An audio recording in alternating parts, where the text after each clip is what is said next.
If you're holding Coca-Cola stock and it suddenly goes from $75 to $73, what do? Sell, sell, sell. If you're holding Tesla.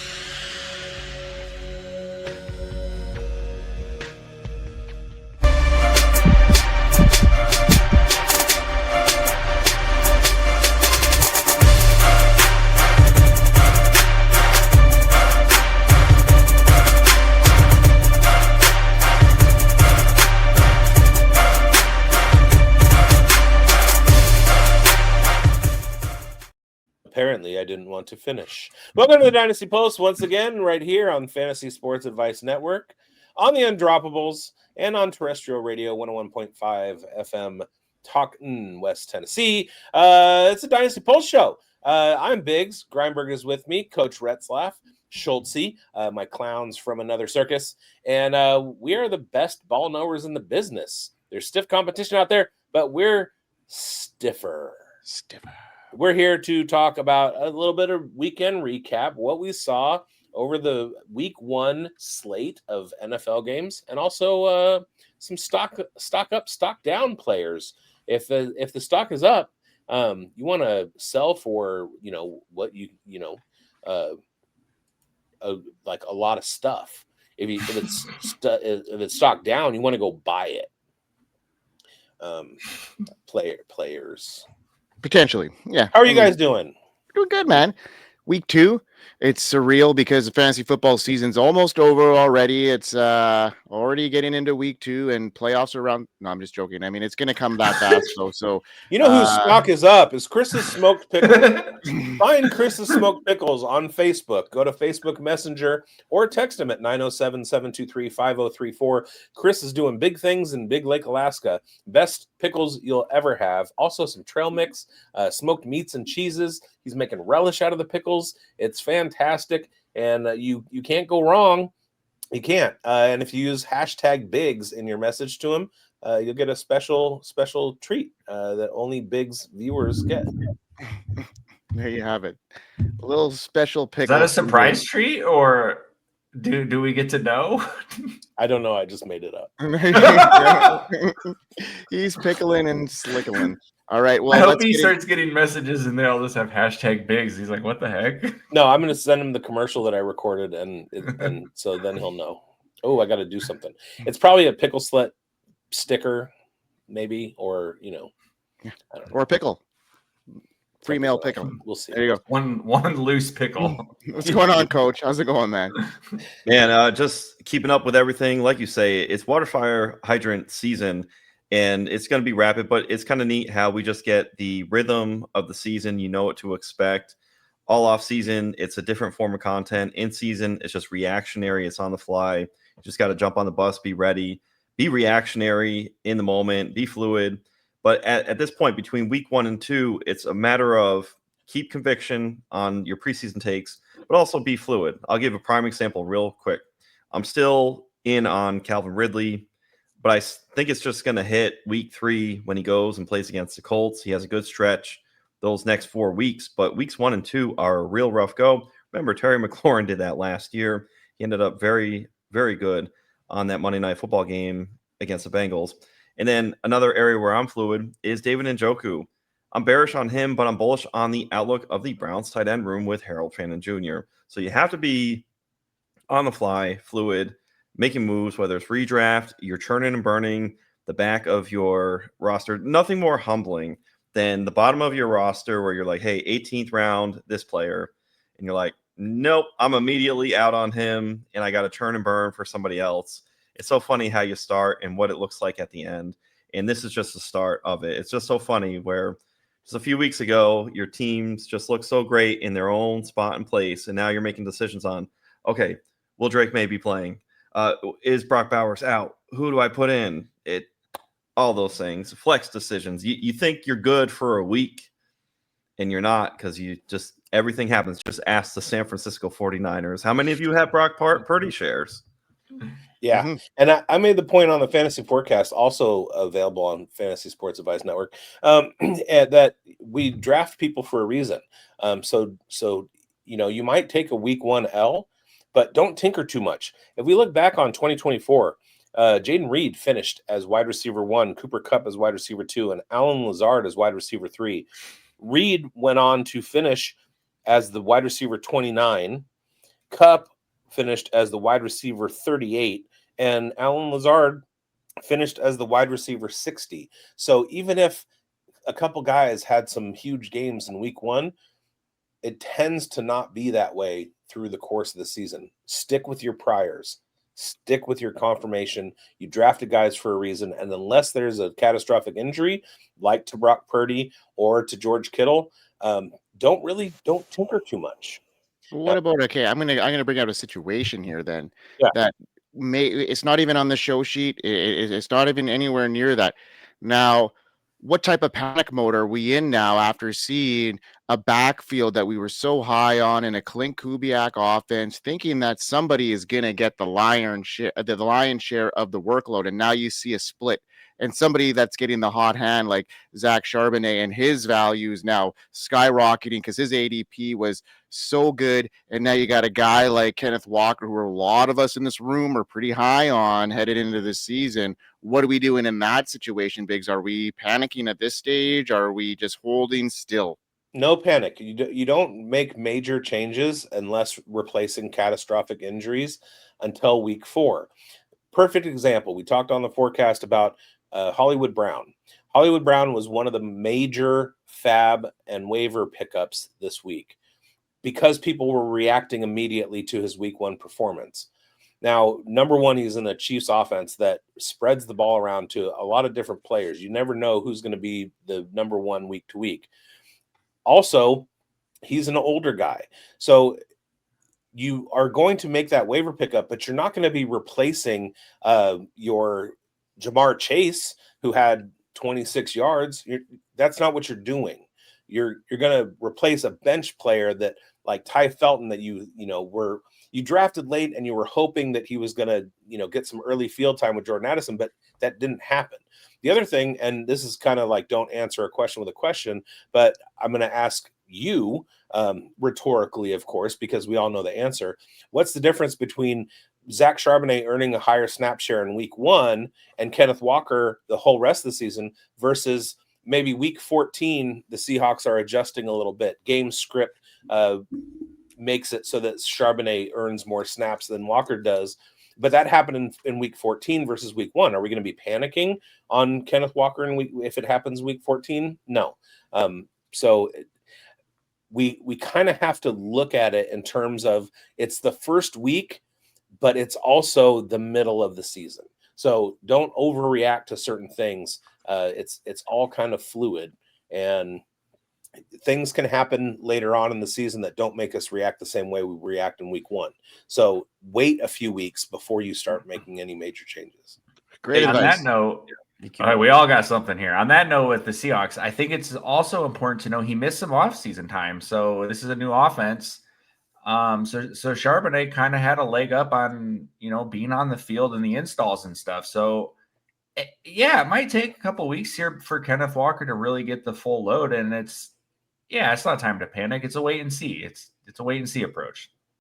And that's kind of the beauty with Dynasty Fantasy is that a lot of these things that we're talking about, there are week-to-week fantasy scoring topics, but also we're talking about full roster construction. So if you're going out to acquire a guy in week 1 or week 2, you're thinking more long-term, whereas when you're setting your lineup, that's maybe a little bit different environment. Go ahead, Coach.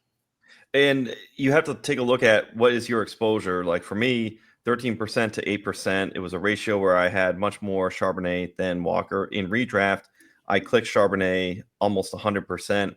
So I'm excited from that vantage point. So if you're in one area where you're driving versus another exposure, you're happy or you're sweating. But then again, as Big said, so much can happen in the wrinkles of a season. What if the Dallas Cowboys decide, hey, you know what? We want to acquire a big back, and Jerry Jones, big name, right?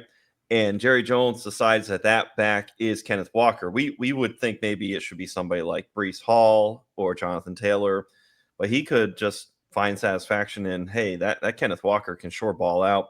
And then we get a split off where we're happy for Charbonnet and we're happy for Ken Walker. Everything that occurs, though, I think is just not a surprise because we laid the cards out for all the outcomes. We've talked about the Nick Chubb who can catch passes and ball out, and Ken Walker. We've talked about Charbonnet being like a Bitcoin, that he can just like flourish and thrive. Pete Nova had a tweet out there where he talked about, hey, just buy one piece of Bitcoin in Zach Charbonnet because the payout could be epic. We've ran the exercise of you should, in round 5 or wherever in the startup it is, get Ken Walker and cuff him with Charbonnet, where we break the rules on redraft, where you get them both because you know the asymmetrical upside for the entire backfield, but you understand that the run out can just fall out so many different ways. We are actually ready for this. The 13-12 split in total touches, there's 3 targets for Ken Walker to no targets for Zach Charbonnet, but Zach Charbonnet gets the touchdown in close. Zach Charbonnet gets the leverage 2-minute offense where you're like thinking, okay, you want to be in those situations, extrapolate out. There's so many positive runouts that can continue to happen, but I would say vantage-wise, the pieces of the offense favor Charbonnet, whereas it's a diminished role for what you were paying in Kenneth Walker. Kenneth Walker in round 5. Breece Hall, who ends up falling towards round 5. You got a much better epic run out for what was supposed to be a timeshare in the Jets backfield where, yes, Braylon Allen did snipe a touchdown. You saw the usage that was bullish there for Breece Hall. Not as bullish for Ken Walker. So there is some absolute panic there where the build-in of Charbonnet just getting something is an epic change because it used to be Ken Walker thrives. If he's out, it is Charbonnet. Kind of like DJ Giddens with Jonathan Taylor. And I'm sorry I'm talking a lot.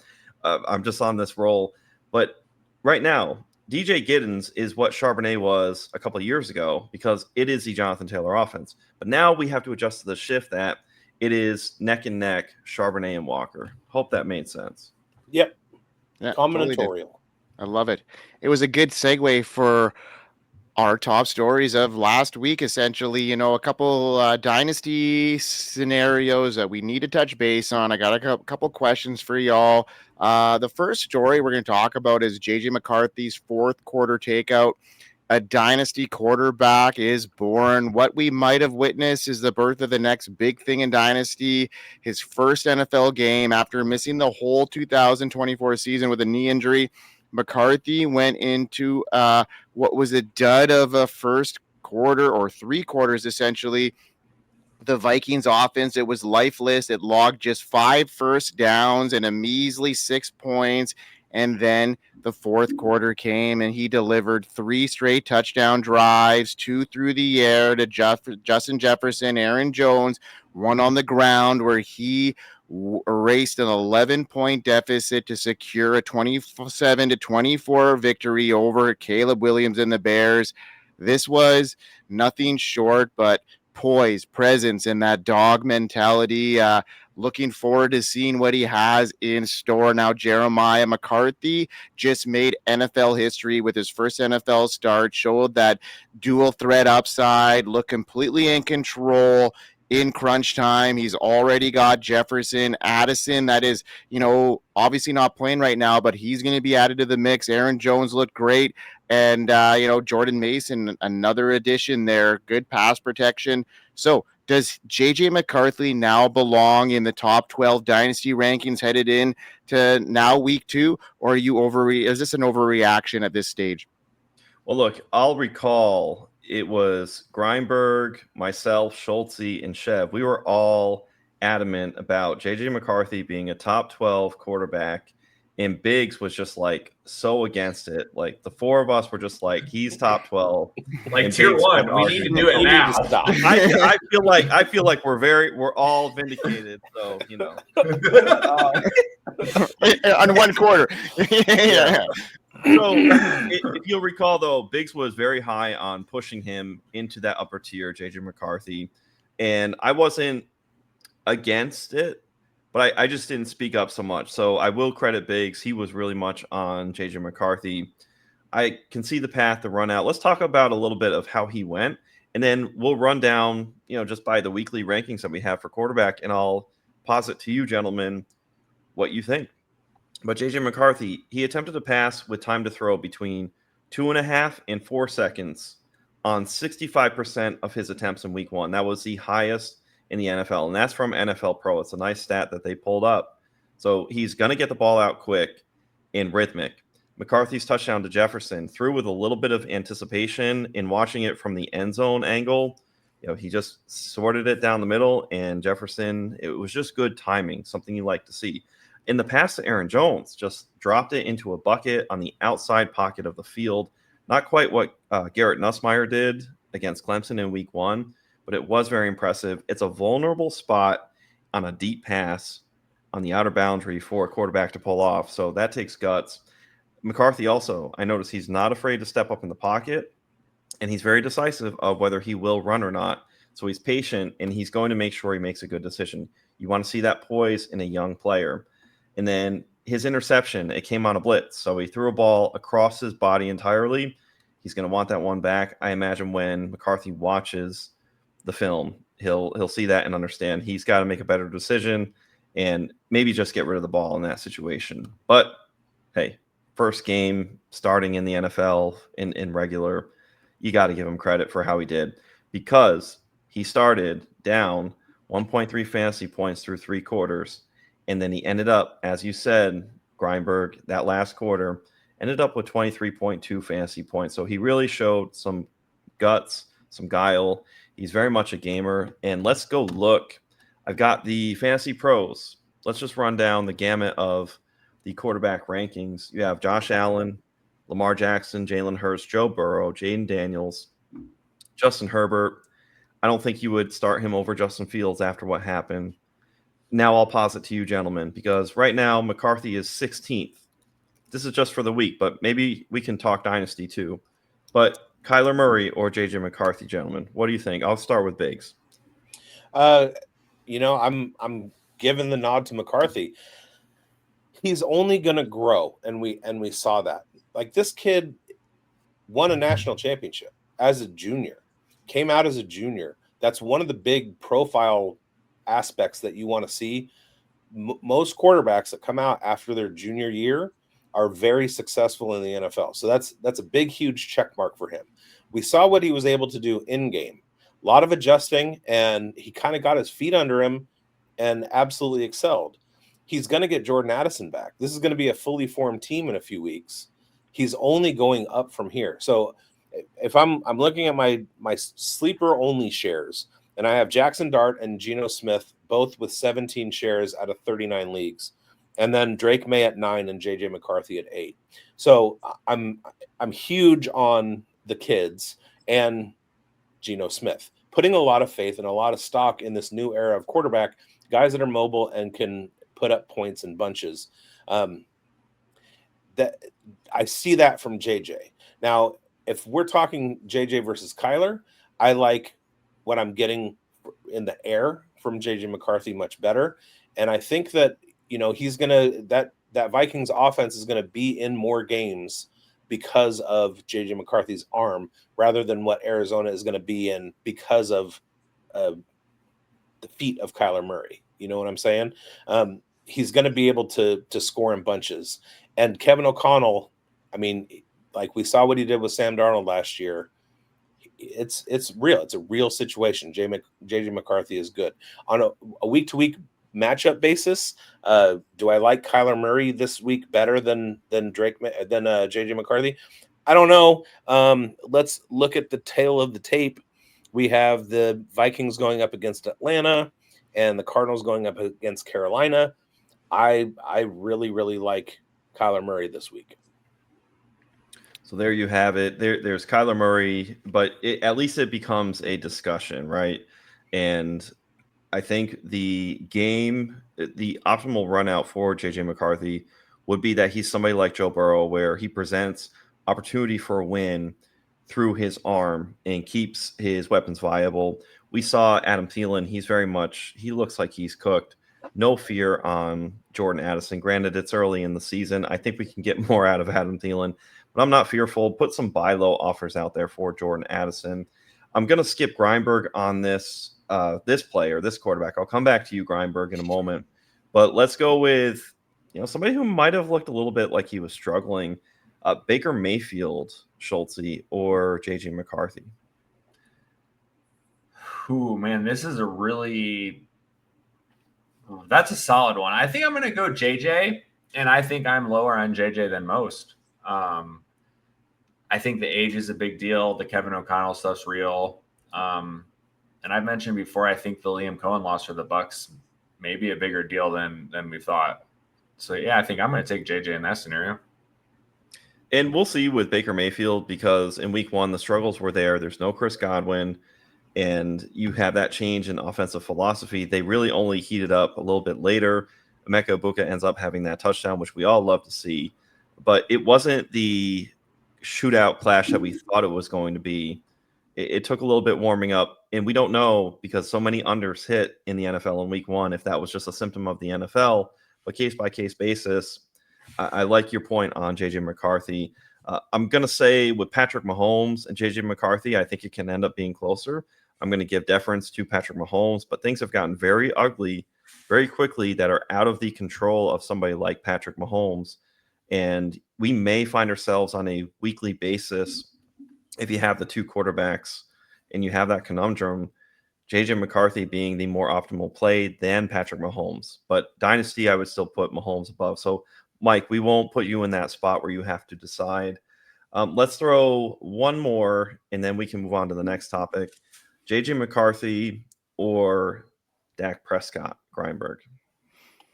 Well, I'm going like in a dynasty for sure, like JJ McCarthy for me. I mean, Dak's got a lot of potential, but I mean, JJ's got that rushing upside. He's got those weapons that he hasn't even seen what, Jordan Addison can bring to the table yet.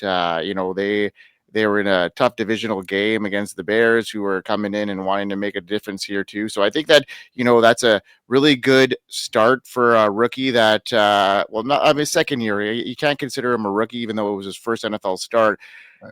Getting accustomed to that, and then after facing adversity for 3 quarters and bouncing back like that, I think it shows a really good mentality. Like Bigz mentioned, that winning a national championship in his junior year, that has a lot of value. And I just think that what I saw in the third quarter is a glimpse of what we're about to see from him. He's got that grit, he's got that leader mentality, and that 11-yard scamper for a touchdown just shows what type of quarterback he is. And like if we saw what Sam Darnold did in that offense last year, I just with that rushing upside JJ brings, and when he can really get that chemistry with Justin Jefferson, really started, I'm just really optimistic. And as one of my bold predictions on the forecast, I said that JJ McCarthy was going to finish this year as a top 12 quarterback, and I'm sticking to my guns on that one still.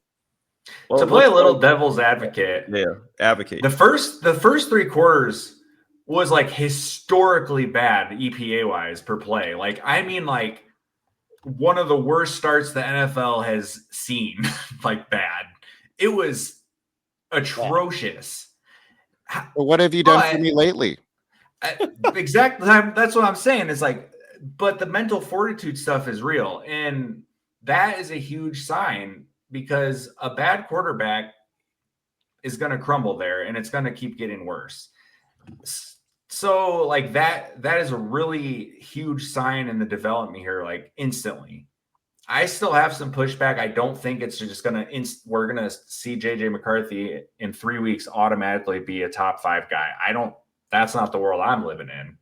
But I'm impressed. Like I think top 12. Yeah, I'm in. I'm sold there. I'm not to the point where some people are at, where we're like, this is the next, the next guy for sure. Like I'm not there yet. And what you just pointed out about the first 45 minutes versus the last 15, it begs the question, what's he going to look like when everything goes good? Yeah, right. Well, it kind of seems like with Kaleb, where everything starts when it's scripted, it went well. But where's that second and third layer after you take a few hits?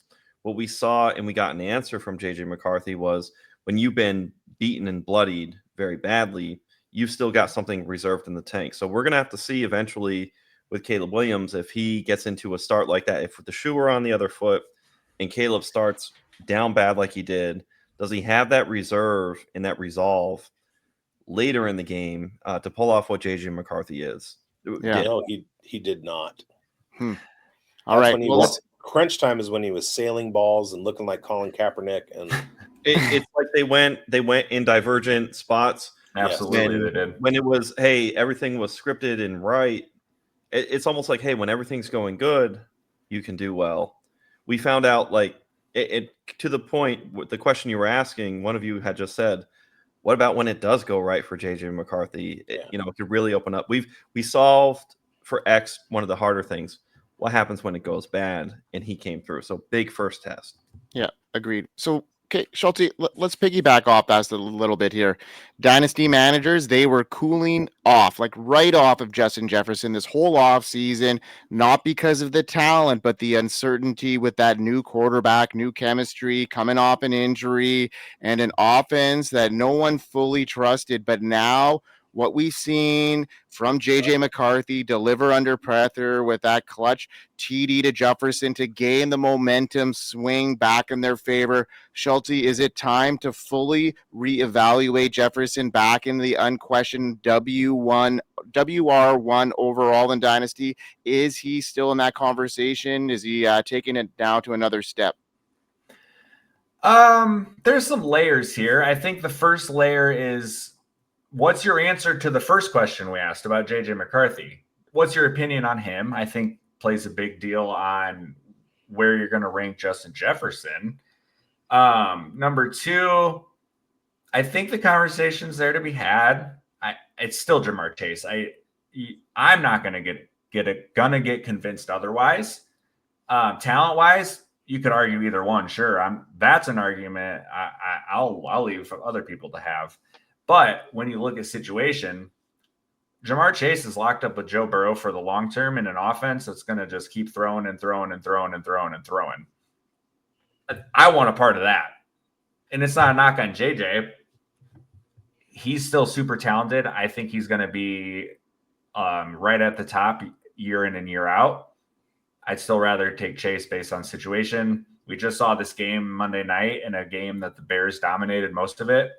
Vikings still ran the ball more times than they threw it. Mm-hmm. Yeah, and you're right. I mean, that's a good assessment of the whole situation there with Jefferson. I mean, I think this brings him back into that conversation at least where he wasn't really being compared to that with that at this stage because Burrow and Chase are, they're solidified. We know that, and there was a lot of question marks around JJ McCarthy. Let's move on to another quarterback situation here, and I'm going to, a little bit pick your brain here, Bigz, on this situation that happened with, CJ Stroud, that franchise quarterback. He enters, year 3 as a fantasy dud. Again, year 2 wasn't great for him after a really, really strong rookie season. The Texans looked completely out of sync, failing to score a touchdown and settling for just 3 field goals in a 14-9 loss. Stroud finished with just 188 passing yards, 1 interception, and added, pretty decent for him, 32 rushing yards, but the stats don't tell the whole story. The Texans, they stalled on every promising drive in the second half. Interception sealed the loss. It was a tough matchup, though. This was a combination of a worrying trend. Stroud has now failed to throw a touchdown in 4 of his last 5 regular season games, going back-to-back years here. The offensive line once again looked overwhelmed. So Stroud was a top 12 dynasty quarterback for most analysts headed into this season, but now he is 1 passing touchdown in the last 5 regular season games. The O-line issues didn't magically go away either, and the weapons, while young and talented, aren't exactly elite yet. How worried are you long-term about Stroud and Dynasty, Bigz? Was the rookie breakout a ceiling play or just a temporary bump in the road? You know where I stand on CJ Stroud and the idea that nobody is undraftable. It just depends on the price. And you saw last year how I was telling everybody, don't buy Stroud because the price is too high. Well, I don't think he's a top 10 quarterback. I've never thought that, and I thought his rookie season was an anomaly. I'm one of the people out there who have compared his career stats to Aiden O'Connell's, and they're almost dead on.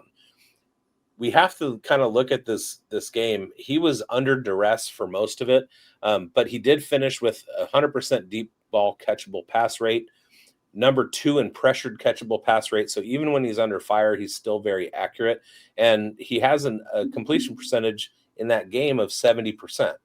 His yards per attempt last year was 7.0, and 7.0 again this year.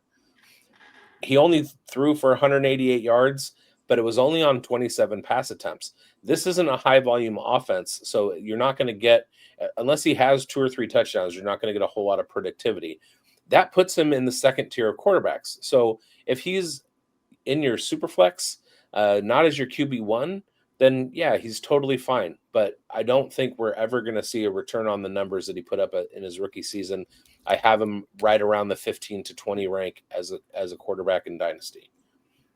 I think we were the only program last offseason saying to avoid him, man. Like, there was legit Dynasty people saying he's like QB 2-3. Like, there was that much steam on this guy coming off his rookie season, and it was insane. He had 30% of his production off with like 2 games. 2 games, yeah. Yeah, he threw for 300 yards his rookie year twice, I think. He threw three touchdowns once. I think the big thing was his lack of interception streak. It was like 12 or 14 games in a row to start off his career without throwing an interception, and that was a lot of noise. It was that in that 5 touchdown game that kept popping up on Red Zone that really put him on the map, and everybody instantly was like to the moon with him. I think maybe some of this really has to do with a missing weapon in his safety blanket in Tank Dell. I mean, Tank Dell really helped propel his rookie season. His safety blanket got injured last year in a catastrophic injury. Then he was just going off at the time too. So, CJ Stroud's rookie season was based off of somebody that he could really rely on in the slot. Maybe they can find that. Maybe that was their idea, bringing in Christian Kirk. He started the year injured, and they weren't ready to start a rookie there in such an important role right away. So it's a really important piece to that offense, I think, that slot receiver. And hopefully once Kirk comes back, we might see some resurgence here. But losing Tank Dell was a huge thing for CJ Stroud, in my opinion. Well, also, if the cap on CJ Stroud for rushing is something like 200 yards, and we can't even get into that like 400 rushing yards and maybe 3 or 4 touchdown rushes, he's going to have to entirely run pure on passing. It's the Matthew Stafford run out, where if you can run pure on passing and you can go for 4 to 4,500 yards, nearly lead the league in touchdown passes, be top 5, right? That is the bullish case. You're in optimal outdoor conditions.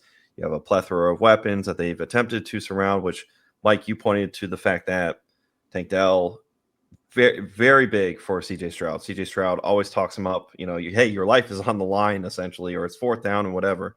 Championship on the line. What player are you drawing up? He would put Tank Dell in there. So he absolutely misses him. But you have to, if you're going to be a great quarterback, you have to recycle through your weapons.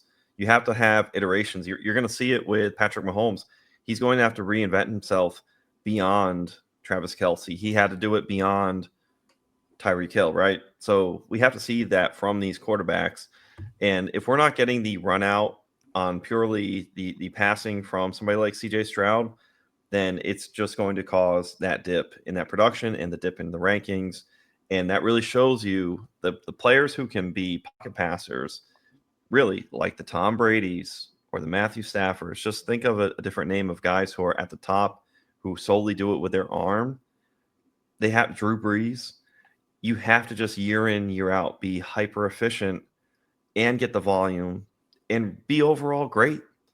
And to say, hey, CJ Stroud is just good to very good is reasonable. Right. And we're just seeing regression. And it's so easy to regress as well. Joe Burrow and CJ Stroud have traded spots in Dynasty, and we expect Joe Burrow to run pure on passing, but maybe he falls down. But who do you have more confidence in repeating year over year right now? It's Absolutely hands down Joe Burrow. Yeah. The other problem here, Mike brought up. Sorry.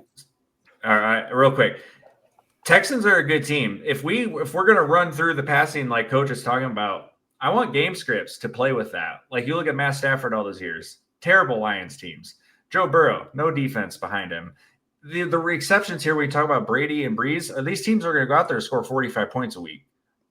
That ain't happening here. So I want them to be playing from behind, and I want them throwing the ball 40 times a game. That's not happening with this Texans team. And Mike brought up having a safety valve and missing a safety valve in Tank Dell.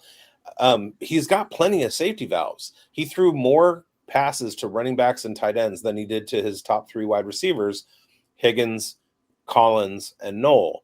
So he's throwing to Dario Ogunbowale. He's throwing to Damian Pierce. He's throwing to Nick Chubb. He's throwing to not Woody Marks. Schultz. Ladarius. But Nico Collins got 5 targets. Jaden Higgins got 3. Jalen Knoll got 2. There's something with his mental clock where pass rush. He's getting the ball out way too quickly. Whether he's not going through his progressions, whether his wide receivers just aren't open, or he's not giving them time to get open. I don't think he trusts the guys in front of him. Yeah, and the offensive line could be a big thing too. But when he is under pressure, he does throw the ball well. So maybe it's a system problem. Maybe there are too many checkdowns, too many fail-safe options, and he can't wait to see Nico get open. He can't wait to see Higgins get open. So we'll have to see when matchups come around that are good game scripts for him. But having 27 attempts and only 10 of those going to wide receivers, that's very telling. Mm-hmm. Yeah. And not ideal. Not ideal for sure. All right. Great conversation. We've been ripping through that. Some great dialogue. Now let's speed through these stock up, stock downs. We'll start with our stock ups. Guys, we're skyrocketing up the ADP charts depending on what you feel about them. They're up there, so you may want to sell them. So we'll start with I think we got Schultzy first here. Yeah, so we always talk about this. The fun thing here with stock up, stock down is you can interpret it 2 ways. You can interpret it as, hey, go buy this guy, the price is low. Or it could be a matter of fact as, hey, this guy's stock is literally just on the rise. Do with it what you want. And I think here with Bashal Tutin, it's both scenarios. One, long term, I really like them trading Tank. I mentioned last week when we talked about the Jags backfield is don't be surprised if Tank is the dude who gets traded. He's got a little to offer on special teams. That's one of the big reasons the Eagles wanted him was for kick returning. He's got an extra year on his contract where ETN's only this year, and he's cheaper. So, and I also mentioned LaQuint Allen, who is a pass protector and is going to step in for some of that Bigz stuff. And so, yeah, we see the trade here, and it's spatial time for the long term. ETN's got 1 year left, and so now's the time to go buy Bashal Tutin. The price has been a little bit down. There was a lot of hype post draft because of the Bucky Irving stuff with Liam Cohen, that comparison. But then with this whole mix with ETN still here, the Tank hype in the preseason, and then they added another dude in this draft in LaQuint Allen, the Bashal hype has died a little bit. And it's time to buy back before the run comes. I still think ETN's the guy the whole way rest of the season, but the workload for Tutin is going to keep increasing. And I think by the end of the season, it's going to be apparent, this guy can make some plays and rolling into 26. This is his job. So go get him before that price skyrockets on you. Yeah, I like that call. I mean, it's a very... it was an ambiguous situation, and we knew that one of those dominoes would fall. We just didn't know who it was, and Obviously, the Jags have some plans here. The LaQuinn Allen situation also. It's from what I gather, he's a very good pass catcher too. So he's a good pass protector. So I think he's going to actually see some value here as well. So I think this could be a three-headed monster as far as complementary pieces go to Travis Etienne. I think he is going to be the lead back in this offense moving on for this season, at least for a good stretch of the season here, and we'll see how he does. That huge game in week 1 showed that they got their confidence in him, and if he can put out another one of these games in the next 4 or 5, that role I think is his for the rest of the season. And unless an injury happens, I think that we got a Travis Etienne backfield there with a couple good complementary pieces, a guy that could get those short yardage, and he's an explosive up and down runner in Bashal Tutin, and somebody that could pass protect and also be a guy that could catch some balls in LaQuinn Allen. So this could be a very good opportunity for all 3 of these guys to have some value. LaQuinn Yeah, Allen and I think loves balls. Pretty sure he was the first third down back in the game too this past weekend. Yeah, And if he got rotation, LaQuinn Allen. If I'm not mistaken, it was LaQuinn Allen who gave up 1 quarterback pressure in pass pro last year, second only to Lan Larison's 0 QB pressures allowed. I think you're right. I do think I remember seeing some crazy stat about his pass pro. So yeah, I think you're right. Yeah. He's got that under the radar upside with catching balls too. So I love it. Now, who's your stock up there, Jer? Hey man, talking about catching balls, Keon Coleman, man, stock up on him. You loved all off season in dynasty startups, in redraft streets. You could just 10th round, 11th. It was just at the turn, the 9-10 turn. You could set up your entire team and then run the thought experiment of, hey, tied to Josh Allen, who could end up being the number 1 receiver. Keon Coleman was one of those players. Khalil Shakir, of course, gets that Dalton Kincaid. Hey, what could we get the Dalton Kincaid breakout? But Keon Coleman was there all offseason as well. There were some flashes last year, and then, of course, he got hurt. So if you were kind of paying attention, you could see how things were working, but his price was suppressed. His price was suppressed. Sorry. His routes run, number 1 in the league. So you love to see it. It was a high over under 50.5 game total last week. 81 points scored. And then 11 targets for Coleman. So not junk volume, great volume. 8 catches. He came away with it. Josh Allen trusted him. Get the ball close. He'll come away with it. 112 yards. Remember, the whole thing is can't get separation, but with such a big catch radius, not a problem. And 132 air yards. He had the touchdown. Wide receiver 2 on the week, 25.2 fantasy points. Keon Coleman, you're tied to Josh Allen and the Buffalo Bills. Josh Allen quite possibly taking the reins back on being the number 1 fantasy football quarterback that you want. It's that Lamar, Jaden Daniels, Josh Allen. Well, Josh Allen certainly reminded everybody why he was MVP. So just great run out, and you're tied to, again, it's like John Madden going, Brett Favre, Brett Favre, Brett Favre. We're just going like Josh Allen, Josh Allen, Josh Allen with Keon Coleman. So stock up on Keon Coleman, and if you run the Socratic thought experiment, hey, doesn't it stand a chance that the number 1 receiver in Buffalo could absolutely thrive? And then you just do that little thought experiment. It's paying off right now. The price was stupid for what you had, and the risk not baked in. The risk was very low. So you're thriving and reaping. If Keon Coleman put up an entire dud, that's not determining whether or not you've won or lost your week. But because you got Keon Coleman in your startups and in your redrafts around that 9, 10, 11 turn range, you're thriving. You're doing much better. Positive EV run out. So stock up Keon Coleman. Love it. Bigz, I want to hear who your stock up guy is. So Kansas City Chiefs have a problem at the wide receiver position with Rashee Rice being suspended. Xavier Worthy getting hurt. I think he practiced today, but he is banged up. A kid named Hollywood Brown came out, 16 targets on 93% snap share against the Chargers. 16 targets. He put together 19.9 fantasy points.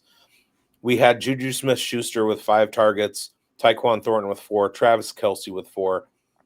Hollywood Brown is the leader in that wide receiver room.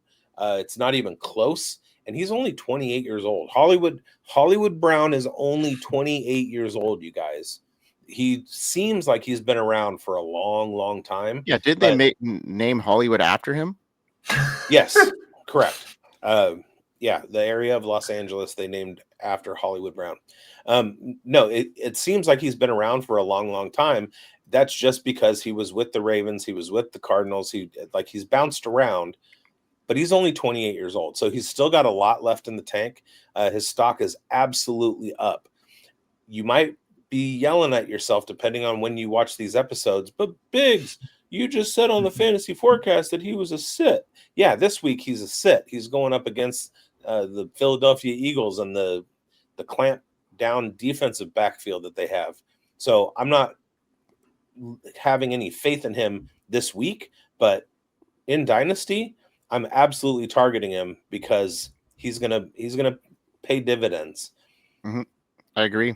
And another guy that's going to be dividends for you. And since his back is healed up and the new rapport with his new quarterback is real, the upside is quietly climbing for Michael Pittman Jr. after battling that fractured back in 2024. He came into this season healthier and hungrier, judging by week 1, fully sync with new quarterback Daniel Jones. It's a revamped offense for the Colts, and it resembles an actual professional passing game, if you will. Pittman reasserted himself as probably the focal point in the receiving group behind, obviously, Tyler Warren, who really shined a lot, as a lot of us had him pegged as. He had physical route running. The chemistry with Daniel Jones was evident. 6 receptions for 80 yards on 8 targets and a touchdown in week 1. He had the most that the Colts wide receiver group has had since week 13 in 2023. 14 and 27-yard gains in the opening 2 drives, 17% catch rate. He played through that back fracture all season last year, but now he's healthy, and he had a career high 72 receiving yards per game in 2023, and I just think that is potentially, it could be his floor this year if he can stay healthy. So he's been productive. And I think the system is going to lead him to more games like this. So, whether you're a big fan of Michael Pittman or not, he is no longer just a safety valve. He's kind of a safety bet at this stage. So we'll see what happens moving forward, but he's definitely a stock up. All right, let's get into our stock downs. Who is first? Schultzy, let's get into it. Oh, yeah, this one's easy for me. It's Tua Tagovailoa here, and this is not a situation that I'm saying I'm interested in buying. I don't want anything to do with this guy. The stock is plummeting. The cliff's about to show. The cliff edge is coming fast, and we're tumbling down hard. Tua, man, a couple of years ago, when we burst out in this Mike McDaniel offense, a lot of debates in my home league chat. All my friends telling me how great this guy is, MVP candidate. And I'm like, are we watching the same thing? Like, this dude is a function of scheme. It's clearly he's throwing to wide open dudes constantly. It's all timing stuff, which still takes talent, and you still have to execute it. And I'm not taking that away from him. But it was so obvious that as soon as anything broke down around Tua, he was not good. And so that was my big argument for him. And it's just come to life as the NFL defenses have figured this offense out. It's proving itself week in and week out. You can't trust this dude. You give him a little duress and they're going to crumble. I'm fully out on this Dolphins offense moving forward. The Colts aren't good. And that was abysmal. Mm-hmm. Yeah, it was bad. It was real bad. All right, there, Coach. Let's get into your stock down. Hey, and this one hurts because you were drafting him thinking he could get excellent run out. Kaleb Johnson and Quinton Judkins. In rookie drafts, you had Judkins prior to his incident way ahead of Kaleb Johnson. And then, of course, they merge a little bit in redraft street. So in some dynasty startups, they weren't too far apart. And Kaleb Johnson, you were thinking, oh, okay, we're going to get viability from Kaleb Johnson just because there's not going to be a threat due to suspension or anything like that. And then you have the run out of the Browns are just a disorderly franchise. You're going to have clogging up of Jerome Ford, Dylan Sampson. QJ might be the guy, but hey, Kaleb it should just be him and Warren. And you're just going to get excellent 60-40 split share set up for somebody like Kaleb Johnson. What a perfect replacement for Najee Harris, just a younger version of Najee Harris, right? And then we get Jaylen Warren with 11 carries for 37 yards. Kenneth Gainwell, 7 for 19. And then Kaleb Johnson had the same amount of carries as Aaron Rodgers, 1 for -2, less rushing yards than Aaron Rodgers. And Aaron Rodgers, of course, that looks to be a kneel down, so that was on purpose. And Kaleb Johnson got fewer yards than Aaron Rodgers when Aaron Rodgers was trying to get less on purpose. So a very tough run out. I know it's part of a symptom and situation of the Arthur Smith offense, but you have to understand every day you're clocking in and showing, and all day what you're doing cumulatively is going to get you onto the field. So talent and cream rises to the top. Right now, Kaleb Johnson is not doing that. So it is stock down on Kaleb Johnson. And I'm not going to blame this on the Arthur Smith offense right now. But what I will say is I think to what Schultzy was talking about, sometimes this is good, sometimes this is bad. It's just going to be a buying opportunity for Kaleb Johnson. And go send lowball offers to people in your leagues for Kaleb Johnson just for the psychological warfare alone. Because they're tilting, they're frustrated. Now they're sitting there, hey, Kaleb Johnson was in the week 1 lineup.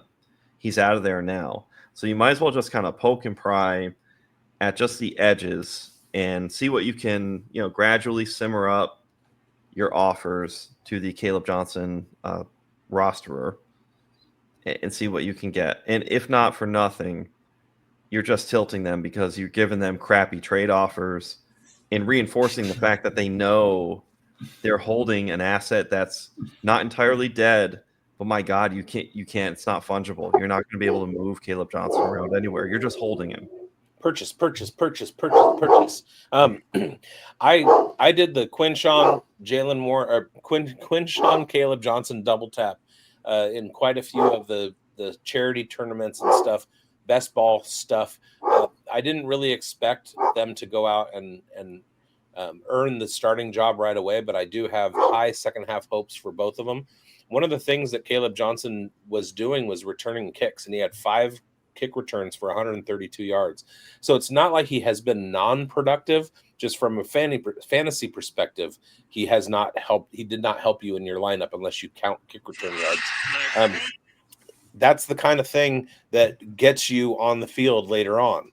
If he's in punt coverage, if he's returning kicks, if he's doing those things, it's not long before his talent value rises to the top ahead of Kenneth Gainwell, ahead of maybe Jaylen Warren. This is a kid that we saw at Iowa go out and see the most loaded boxes in the entire NCAA. Number 2 behind him was Ashton Genty. Kaleb Johnson saw the most loaded boxes of anybody when he was at Iowa. That's because everybody knows that they've clocked the Iowa offense. They're going to hand the ball off. So all of a sudden there's 8 guys in the box on every Kaleb Johnson run. And he had a great year running against loaded boxes. He's going to do it in the NFL. It's just a matter of time. So go buy him everywhere that you can. And just like Coach said, send low ball offers and see what you can get back. All right, Bigz, who's your stock down? Riding along with the Miami Dolphins theme, somebody who I haven't owned in a couple of years, and that's Jalen Waddle. He had lots and lots of summer hype again and failed to deliver. 5 targets in the first game. Something's rotten in Miami. I don't know what it is. I don't know if it's Tua. I don't know if it's the defense having figured out Mike McDaniel. I don't know what it is. All I know is I don't want any part of it. The only upside play on that entire team is Devon Achane. You can make a case for Tyreek Hill, but other than that, stay away. Totally. Yeah, I agree with everything you just said. And another guy that I got as a stock down that just is piggybacking off from one of our earlier segments is CJ Stroud. 0 touchdowns in 4 of his last 5 regular season games, a cold streak that spans, over 2 seasons. It's not just matchups. 9.7 fantasy points in week 1. QB 26, 0 red zone snaps in week 1. He was sacked 52 times last year. I know there's a lot of different things that played into that. His offensive line isn't great, and we're looking at maybe his ceiling, like we talked about. Like he's still a great quarterback, but maybe not that top, QB1 type scenario that a lot of people have invested in. I think he's a mid-tier QB2, and that's where he stands at this spot in my analysis. So definitely a stock down here for CJ Stroud, and we're not going to beat him anymore down that we've talked about him a lot. So awesome show, guys. Take that, CJ. Take it. Great show, boys. Always a pleasure chalking shop with you boys. Bigz, take us home, my man. Oh, we're going home. Okay, seatbelts on. I'm not driving until I hear all the clicks. Click. Oh, sorry. Yeah, hey, go to fantasysportsadvice.com and get your membership if you're not already, and sign in and all that stuff. Get our merch at the merch store. Like, subscribe, hit the bell. Watch all of our shows. We've got the Fantasy Forecast with our weekly recap. That comes out on Tuesdays. Points after Thursday night, live after the game, just like the one we're watching right now, currently as we speak last night. And then we got this Dynasty Pulse here show, and we got the Fantasy Forecast Starts and Sits show, and we got Breakfast with Bigz at 8:30 a.m., 11:30 Eastern on Sunday doing Starts and Sits, and also Spilled Coffee right after that, which is one of the best shows in the space. So watch all of them, and we hope you win. Hope you win, folks. We'll see you next week. Peace.